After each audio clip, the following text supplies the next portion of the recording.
Mr. Grand Philippines last year? Yes po. Baka makalala mo muna. Yeah.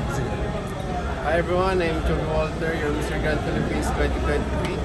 And yes, I'm 21 years old. How was your journey during the pageant? Yes, masaya siya. At yun, yung camaraderie na nabuo sa mga candidates, mga brotherhood namin. And ang dami namin pinagdaanan, tsaka exciting kasi may mga sponsorship, visit sa iba't ibang lugar, yung mga travel, incentives. After you won, ano yung mga nagbago sa buhay mo being Mr. Grand Philippines? Well, first, yung honor na na-bring ko sa municipality ng San Pascual kasi nirepresent ko yung San Pascual, yung national pageant. San Pascual, Batangas. Batangas. Yung honor na na-bring ko sa municipality namin at saka yung character development ko, yung communication skills, and yun, nag-grow ako sa in terms of character development. Nag-compete ka na international? Hindi, nakapag-compete na international. Sadly, hindi po kasi nagkaroon po ng visa complication. Jesus Quinto ba yun? Yes po, nireplace naman po ako ni Jesus Ginto, ni Jesse Ginto. And yan, masaya ako para sa kanya. Ano yung nangyari? Bakit di ka nakasali? Medyo complicated po pero visa complication po talaga. Visa complication. Yes po. Pero are you planning to join yung mga international pageants? Yes, actually, nagpa-plan po Mr. Grant na ilaban po ulit ako ng this year na 2024 edition Ng na international. Mr. Grand international. Yes po. So, bali parang ang mangyayari po, yung mananalo ng Mr. Grand Philippines this year, 2020. next year po lalaban, tapos ako po yung lalaban ng year na international. So yung Mr. Grand, is this your first major Yes, yes. First Pero national pageant. Before sumali ka na rin sa iba? Opo, ang mga local pageants lang po, school and municipalities. Ngayon, magkakaroon ng second screening. Ano yung sa palagay mong hinahanap ng Mr. Grand para maging manalo ng title? Well, kasi naging candidate din ako before, nag-screen din ako before. Para sa akin, yung kailangan talaga ng mga candidate, physically fit. Kasi being physically fitted kasi, naging confident ka sa stage eh. Physically fit and good communication skills, yan, mahalaga yan. At saka yung character mo. Hindi ka dapat yung, good character dapat yung You're just 21, di ba? You're Yes, still po. studying. Yes po, fourth year. Anong course mo? Tourism management. So bagay talaga dun sa School? STI College, Batangas. SDA College. Are you planning also to join showbiz soon? Yeah, sure. Yes po. Actually, meron na po kami nire-negotiate with GMA Sparkle. So parang mag-audition ka or you'll be part of? Magiging part na po. Lunching. So, to be announced na po yung lunch. Wow. So yun yung mga nilook forward mo mga makatrabaho sa GMA, Of course, given the chance. yung mga sikat talaga doon. Like, yung mga premier na artista, sila Mario Rivera. Ayan, yung mga batikan na sa GMA. So ready ka na rin mo mag-top ng scene kasi nga nagtatapos ka na sa mga pageant. Siyempre iba na to television na. Oo, kung may opportunity. Kasi work lang naman yan eh.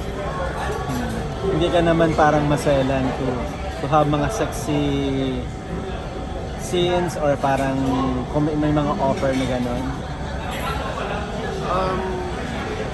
Sa ngayon, hindi ko pa masasagot eh. Pero, pag nasa industriya ka na kasi, expected mo na yan eh. Yung mga sexy scenes, like yung mga topless. Siguro, oo. How far yung can you go? Di ba sa Mr. Grand, usually naka-trunks kayo. So hanggang doon lang muna, parang gano'n. Yes. Doon muna. Kasi sa pageantry talaga hindi mawala yung mga trunks. So, doon muna masasagot. After winning itong Mr. Grand, so nilook forward namin na magiging part ka ng showbiz industry. Yes. At makikita ka sa mga GMA shows. Yes po. Ikaw ba anong genre yung gusto mo sa showbiz? Drama, rom-com? For me, kahit siguro yung mga leading man, ganun. May inaay ka na bang mga love team? Actually, may binubuo po kami. Pero hindi pa pwede sabihin. Opo, meron. Tapos ngayon, your part itong screening, isa ka ba sa parang titingnan na pipili sa kanila para maging part ng mga contestant? Sorry, sir. Ikaw yung isa sa mga Magja-judge. magja-judge sa kanila para Yes, maging po. part. Today is the screening of second screening sa Manila and I'm one of the judges. Kami po yung pipili. Ikaw ba, sa pagpili, ano ba yung mga nilulook forward mo? Baga pag ikaw yung Ako talaga, big factor sa akin yung height. Yes. Kasi pag may height ka sa stage, lilitaw ka eh. Height, body, tsaka yung confident. Confident ka dapat. Yung anong height mo ba? I'm 6'2". 6'2". 6'2". Nag-basketball player ka rin ba? Yes po, before player po ako ng San Antonio Elementary School. From grade 4 hanggang grade 6. Then nung nag-high school na po ako, grade 7 lang po ako naging varsity. Then grade 8 hanggang today, hindi na po kasi parang namulat po ako sa modeling. So, can you, baga kwento mo nga sa amin yung para naging journey mo sa pageantry. Paano ka nakapasok dito sa Miss Sa Pageant? Mr. Grand. Basta sa pagpa-pageant, paano ka ba nag-start? Okay. So I started po nung elementary nga po. Parang nag-start po yung sa mga pa-escort lang. Inclusion, escort sa school. Then pag-escort ka kasi, ikaw din yung panlaban sa mga pageant sa school mo. Like mga Mr. Foundation, ganyan. So yun, doon po ako nag-start. Mga local pageant, school pageants. Then one time, may sinalihan po ako sa Batangas na malaking pageant. Lakanin, nakambingin na San Pascual. And lucky na iwan din po, 2015. And yun, nag-start po yun. Tapos may nakascout po sa akin doon. Napunta po ako sa GLAM, Global Asian Model Search Philippines. Ay Sir Jonas Gapud sa Mercator po. After nun, may nang-scout din po sa akin sa modeling. And na-open po ako sa modeling industry. And nakaabot po ako ng... Yun, dream ko rin po makapaglakad kay Michael Cinco.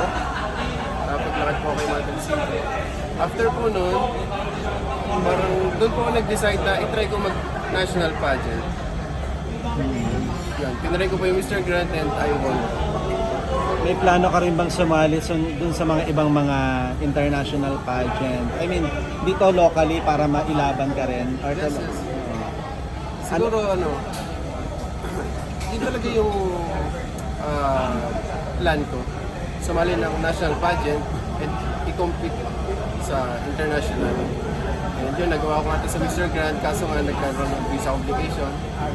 And hindi pa naman huli lahat, sasali pa rin ako national pageant para i-compete ang country natin. Sa palagay mo, bakit ikaw yung nanalo na that time, during the pageant nung time mo? Ano yung meron kang kakaiba dun sa ibang mga candidates?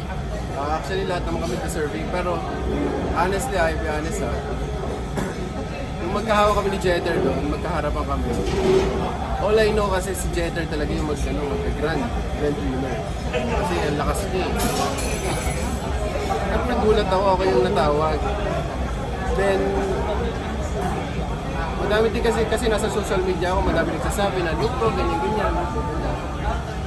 Pero, I think, hindi sa ganung paraan ako nanalo. Kasi nag-boost din ako ng effort ko. Confident din ako that time, that day. Yan. I just be myself on that day, kaya nanalo siguro. After winning the pageant, for sure marami mga indecent proposal. How do you handle indecent proposal? Yes, kahit before pageant pa. Nag-start po kasi ako sa TikTok. Nag-start ako sa TikTok, then nagkaroon po ako ng followers, million.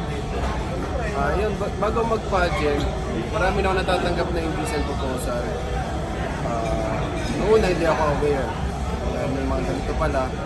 Pero yung action na ginagawa ko, hindi ko na lang po pinapansin. Si Chubby ba yung single niya? Or may May inspiration? love life po. Meron. Alam niyo naman. Yes po. After. Hindi, ano na lang, paano yung acceptance mo na lang na hindi ka nakapag-compete visa Ay, competition? mahirap. Mahirap talaga. Kasi sinacrifice ko yung school ko. Halos 1 month ako absent. for preparation. Nag-gym ako, bumili ako ng mga kailangan ko, ng mga gym equipments, mga whey protein. Parang nag-sacrifice ako, kumbaga. Then biglang hindi ako lalaban. Ayun, ang hirap ng gabi. Pero now ready ka na to ano. Yes po, kasi parang after kasi nun, naglaylo ako ng almost 6 months. Yeah, 6 months. Tapos ngayon lang ulit ako naging active sa organization.